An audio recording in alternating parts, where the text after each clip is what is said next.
Agent Hubbard, FBI. And what I propose is that you let these people go, and I'll take their place.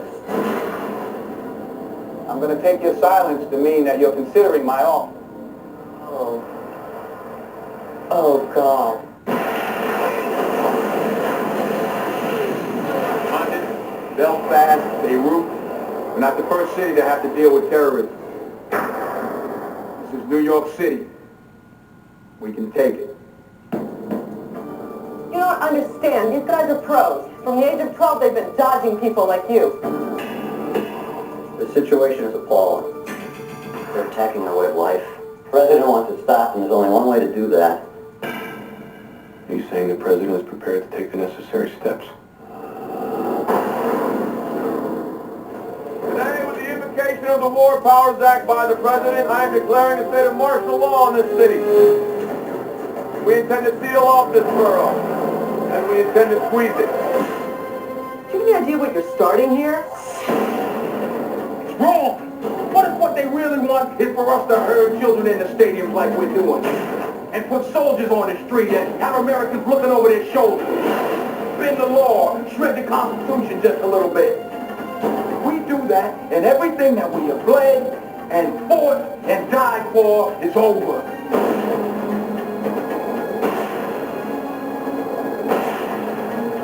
Don't you ever again question my command, is that clear? I'm not under your command, General.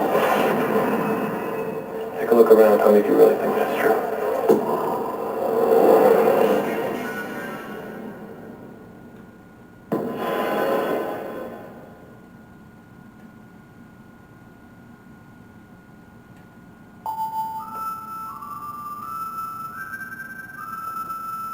The idea was to do a story that was a kind of culmination of 5 years of the show, and to try to make an event of it, which became the movie. I said I'd never show an alien or a spaceship before the fifth season of the show. That is an important piece of the mythology that we're going to play with now, and as we come back in season 6 of the show, you're going to see why that alien was the way he was and is, and why he is a sort of ferocious, fierce creature.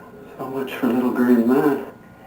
There was a scene written for the movie, and it had to do with Mulder's sister, who was, he believes, abducted when she was 8 years old. There was an answer given to that, a bigger and more complete answer than we'd ever gotten before. Why are you telling me this? For the sake of my own children. Once it's learned what I've told you, my life will be over. We realized it was just too much information, and so we cut it out. By putting it back into the movie, though, I think we're adding something back in that plays to the original spirit and intent of that scene, which was to give a big answer to a big question. We wanted to do something that was both frightening and big enough to justify its inclusion in the movie as a big event. I'm kind of scared of bees myself, so just being in the bee domes was a big deal for me. I put on a protective outfit, and I was in there during the filming, which was, in the end, really exhilarating because David and Jillian weren't in these get-ups, so you got to watch them really performing a pretty amazing stunt with live bees, thousands of live bees, and my hat's off to David and Jillian for pulling it off because the work that they do is just unbelievably hard. There's so many challenges in an action-adventure film that involve so many special effects.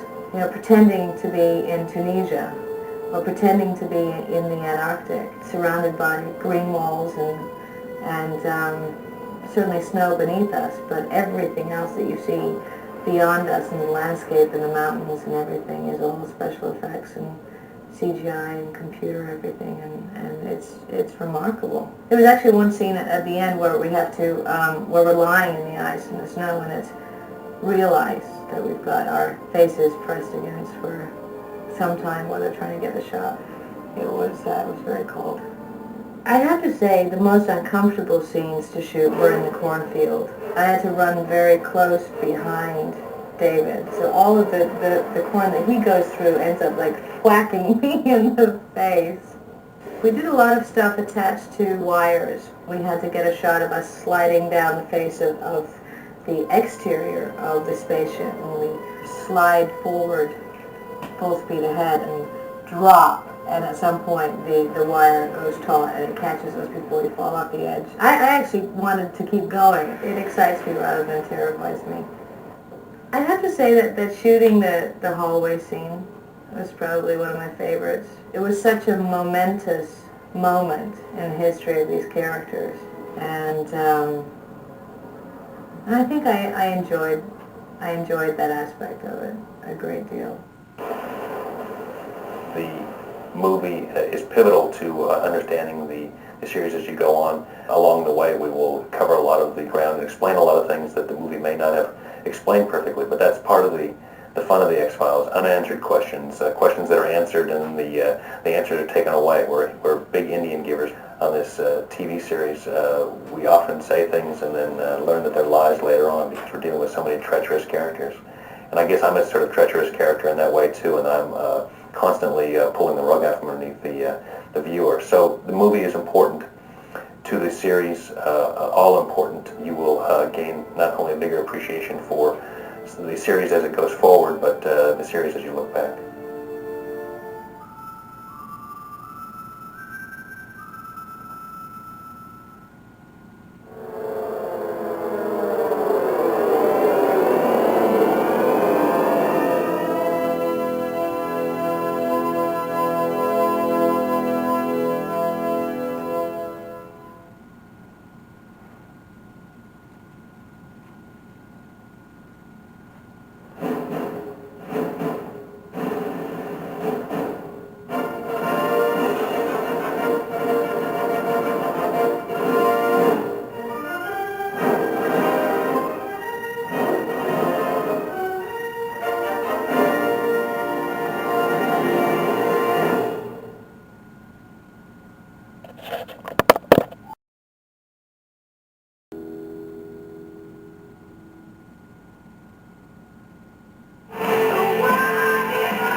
The biggest movie album of the summer, featuring Foo Fighters singing as one.